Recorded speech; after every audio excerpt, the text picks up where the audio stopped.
잘못입니다. 제가 잘못했습니다. 죄송합니다. 나 임신했어. 결혼할까?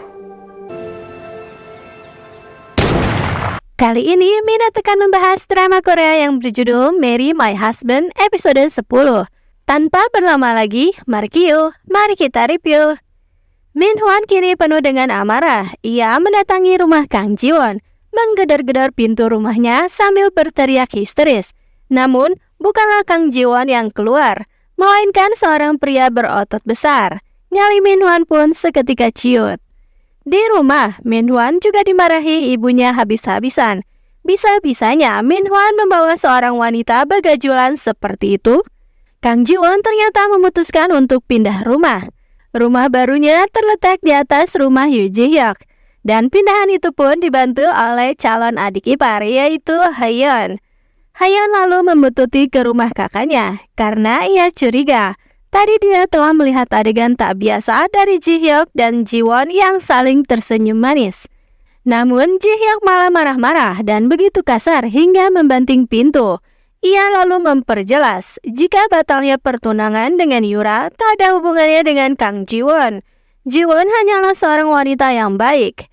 Jadi ia ingin menolongnya, begitu kata Ji-hyuk kepada Haeyeon. Beritanya menyebar dengan cepat ke seluruh divisi dan membuat kehebohan, yaitu tentang Min Hwan yang telah berselingkuh. Sebelumnya, di pagi hari di kantor, baru saja datang, Min Hwan marah-marah sambil menggebrak meja. Begitu ia melihat Kang Ji-won, ia pun berniat marah besar. Namun saat sudah berhadapan, tiba-tiba saja Ji-won menamparnya berkali-kali di hadapan semua para karyawan. Tentu itu menjadi tontonan. Saat Min Hwan hendak memukul balik, datanglah Ji-hyuk menahan tangan Min Hwan. Dan dengan suara tinggi, Ji-won mengatakan jika berani sekali Min Hwan berselingkuh darinya. Sambil mengeluarkan bukti, yaitu sebuah dalaman berwarna merah. Ternyata ia sudah melakukannya dengan Sumin di mobil kala itu. Ji-won lalu membuang cincin pemberian Min Hwan. Seketika cincin itu pun hancur berantakan. Ji-won lalu ditenangkan oleh Haeyeon dan Yang Joran. Sedangkan si manajer tua kini sudah masuk kerja lagi. Ia heran dengan kehebohan yang terjadi di kantor. Setelah melihat Ji-won, ia buru-buru mengkonfrontasi Ji-won. Namun begitu, Ji-won malah melongos tak peduli. Manajer tua pun langsung murka sendiri. Di sudut kantor, Ji-hyuk ada di sana mendengar Min Hwan yang marah-marah pada Sumin. Tapi Sumin merasa itu bukan dalaman miliknya. Jadi, milik siapakah itu? Dan berita besar part 2 pun berlanjut, menjadi kehebohan lagi. Tentu berita menyebar dengan cepat. Ternyata, manajer tua mengamuk pada Min Hwan karena ia mendengar percakapan Sumin dan Min Hwan tentang hubungan terlarang keduanya. Sebelumnya, Sumin mencoba menenangkan Min Hwan yang sedang marah-marah. Ia berkata mereka tak bersalah karena hanya jatuh cinta saja. Tapi Min Hwan dasar si pria beraura negatif. Ia malah membandingkan Ji-won dan Sumin. Ji-won adalah calon istri ideal, sedangkan Sumin hanya punya wajah cantik saja. Sumin pun mencelos mendengar kalimat tamparan keras dari Min Hwan. Berita itu pun seketika menjadi legenda perselingkuhan. Min Hwan pun ketar-ketir melihat beritanya di website perusahaan. Meeting tentang paket makan diadakan. Ji-won dan tim kebingungan karena produk mereka malah disimpan paling belakang. Dan usut punya usut, itu ulah dari Min Hwan juga Sumin, yang dulu telah teledor membuat seorang pria terkena alergi. Kenapa mereka juga tidak melaporkan insiden itu pada perusahaan? Yang ada malah Min Hwan marah-marah pada toko makanannya. Yang Joran pun marah-marah pada Min Hwan. Dan tentu Sumin juga kena getahnya. Akhirnya Pak Lee sebagai divisi S mendisiplinkan orang-orang terkait. Ia memberhentikan kontrak Sumin yang memang bukan pegawai tetap. Sumin lalu terus mencoba menghubungi Ji-won, namun Ji-won tetap mengabaikannya. Dan Pak Lee pun memutasi Min Hwan. Dan juga manajer tua pun diberitahu jika kini Yang Joran telah berhasil memimpin program paket memasak. Manajer tua tak percaya. Ji-won mendengarkan cerita Yang Joran. Ternyata Yang Joran sudah mengatakan hal sebenarnya pada divisi SDM yaitu Pak Lee, jika program paket masak adalah milik Kang Ji-won dan yang seharusnya memimpin adalah Ji-won, bukan dirinya. Dengan mengatakan ini pada Pak Lee, Yang Joran pun merasa sudah lega. Tak lama Hyeon datang dengan heboh. Insiden besar ternyata sedang terjadi di lantai bawah. Sepasang suami istri datang sambil marah-marah ke kantor, sambil berteriak memanggil nama Kang Ji-won.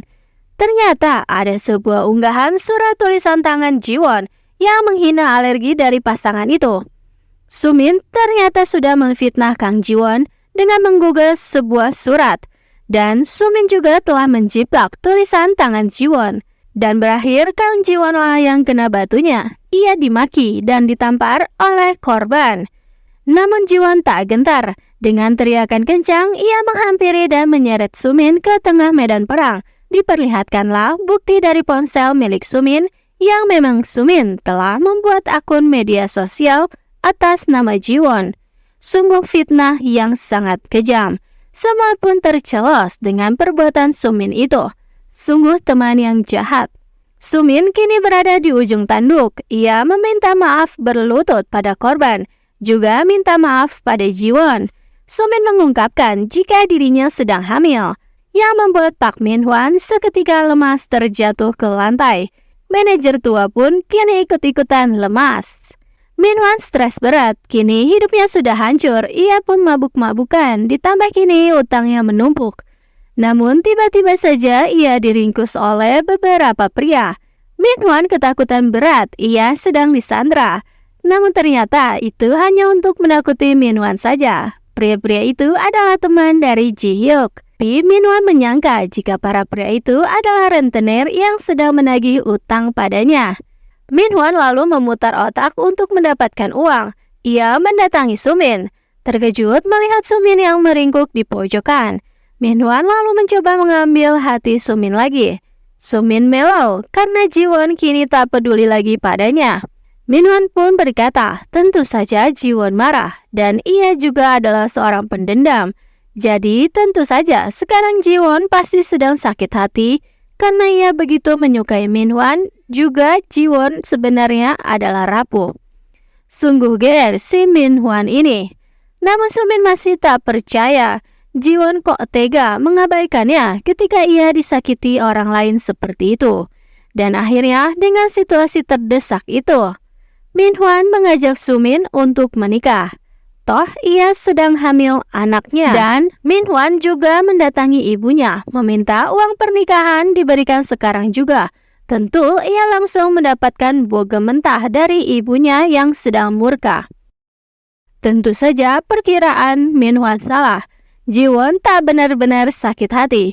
Ia malah merayakan di restoran Baek Eun-ho bersama dengan Hyeon dan Yang Joran. Kakek lalu bertemu dengan Kang Ji-won karena kini ia tahu jika Kang Ji-won sebenarnya adalah korban.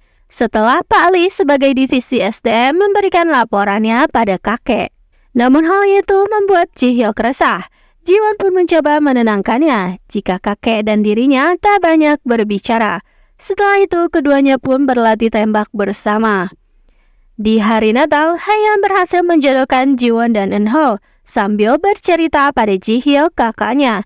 Ketika Hyeon dan Ji-won bersama, Baek Eun-ho menelpon mengajak Ji-won untuk bertemu. Dengan paksaan Hyeon, Ji-won pun bersedia untuk berkencan dengan Eun-ho. Ji-hyuk yang mendengar cerita itu pun marah-marah tak jelas pada Hyeon yang ceria. Baek Eun-ho mengajak Ji-won main ice skating. Mereka bersenang-senang di sana. Namun jauh dari lubuk hatinya, Ji-won malah membayangkan dirinya yang sedang bersama dengan Yoo Ji-hyuk. Dan akhirnya tak ingin membuat Eun-ho terlalu jauh. Ji-won mencoba menarik garis dengan mengatakan jika Eun-ho adalah teman yang baik. Eun-ho yang baik hati tentu tahu maksud dari perkataan Ji-won itu. Kini ia pun bisa berpamitan dengan benar pada cinta pertamanya. Keduanya pun bersalaman dengan damai.